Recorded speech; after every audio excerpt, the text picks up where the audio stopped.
Alright boys, welcome back to the Cookie Cutter series, where we break down perk decks to their bare molecules and craft a basic build tailored for getting your foot in the door when learning new decks. Today, we have Stoic on the chopping block. I couldn't think of what deck to do next, so originally I spun a wheel and it landed on Maniac.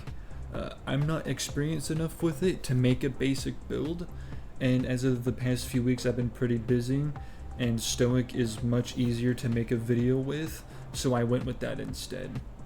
Later down the line I will do Maniac at some point for this series, as well as just some random bullshit.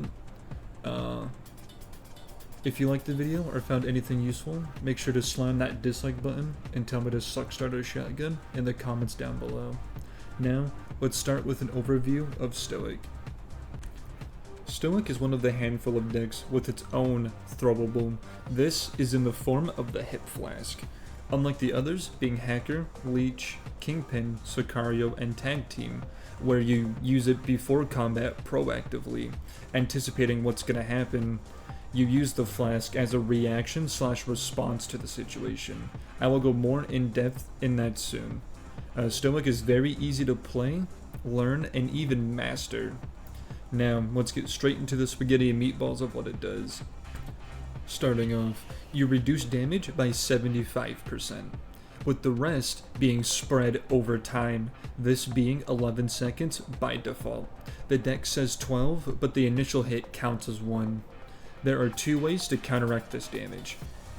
Use your flask, or wait and cover, and it will go away on its own.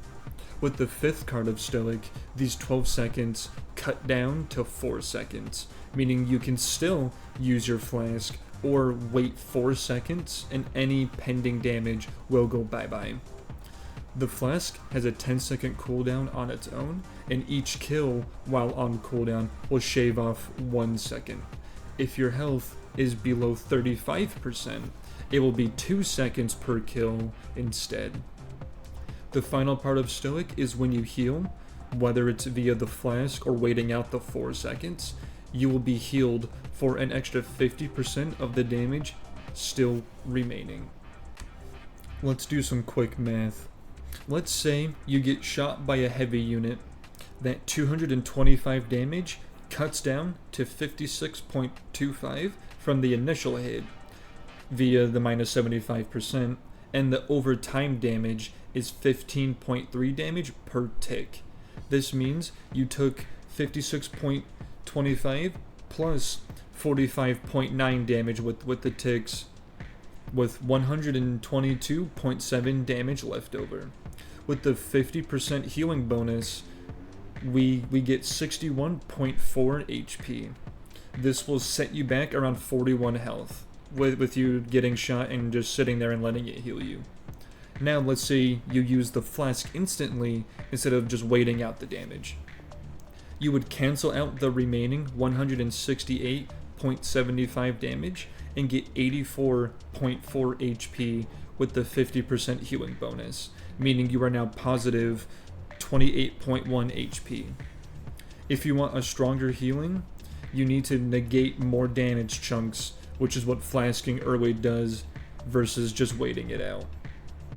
Now, coming back from earlier about how the flask is used. Unlike other throwables where you preemptively use it, you use the flask in response to taking damage.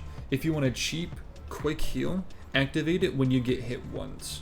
If you want a real, hearty heal with some meat on its bones, expose yourself to butt-fucking amounts of damage, and then pop your flask. If you feel safe and want to save your flask as a panic button, you can just wait out your pending damage ticks. When to flask and when not to flask comes down to game sense and knowledge of Stoic. Knowing your limits on how much punishment you can take and when to save or use your flask will come with time. Just like G.I. Joe, now you know, and knowing is half the battle. The skills are about what you would expect, nothing crazy. I have 2 variants, which I will put in the description. This build is the Inspire version, and the other is without. They are nearly identical, with the main change being no Inspire, shocker I know, but having Unseen for some crits. You can change the Joker setup if you want, to have one super minion versus having two if that's what you want. Hostage Taker is damn near mandatory for Stoic. It helps with tanking, preserving first aid kits for longer heists, and saves on having the flask when you do not want to. Having passive healing on a health-based perk deck is a no-brainer. As far as the weapons go, we went with an LMG.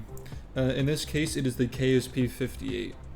LMGs in general are very strong, easy to use, and have good ammo economy. Just about every LMG is good, so mostly pick whatever you want.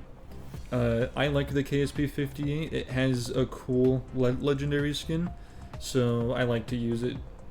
As for secondaries, I went with a decent damage SMG, but you can use grenade launchers or other wacky shit if that's more your speed. I like SMGs in general, but they can also be used for longer range engagements, like killing snipers. If you're running low on LMG ammo, say someone's taking your ammo boxes, or you're sniping spawns from far away, or whatever the hell you're doing, right? That can help you get some ammo back, and it can help with killing dozers.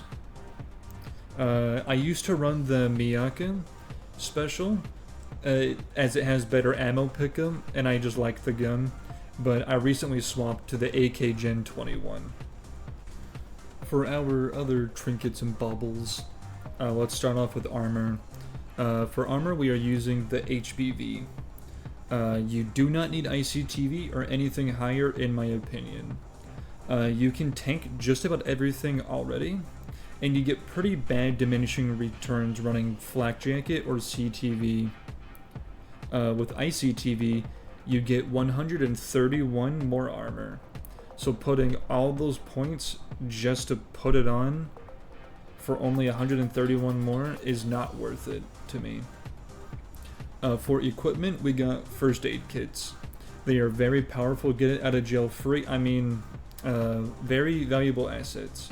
They let us secure areas via uppers and give us panic heals if we are getting knuckle fucked up to the palm. For the melee, we got the buzzer. Nothing like 1,200 volts to set someone straight when they won't surrender. Stoic is one of 3 decks, the others being Muscle and Armorer. I recommend to players wanting to start playing Death Sentence with or without the 1 down modifier. Stoic is very easy to play and learn with. It holds your hand in a way that can still teach good habits, unlike running some bullshit like Leech or Hacker. Which I should add to that, no shame to those who main these decks, I just wouldn't recommend them to a new player wanting to learn and improve your skill at the game, as they teach bad habits and you will become reliant and carried by those perk decks. I believe that Stoic is the strongest deck in the game, with the catch that it still requires you to adhere to the rules of the game and play it normally. Well, that about wraps it up. Stoic might be a little weird at first with the no armor and damage over time thing, but with its low entry skill floor, I think you can succeed at a pretty good pace. Well, that's about it. See ya.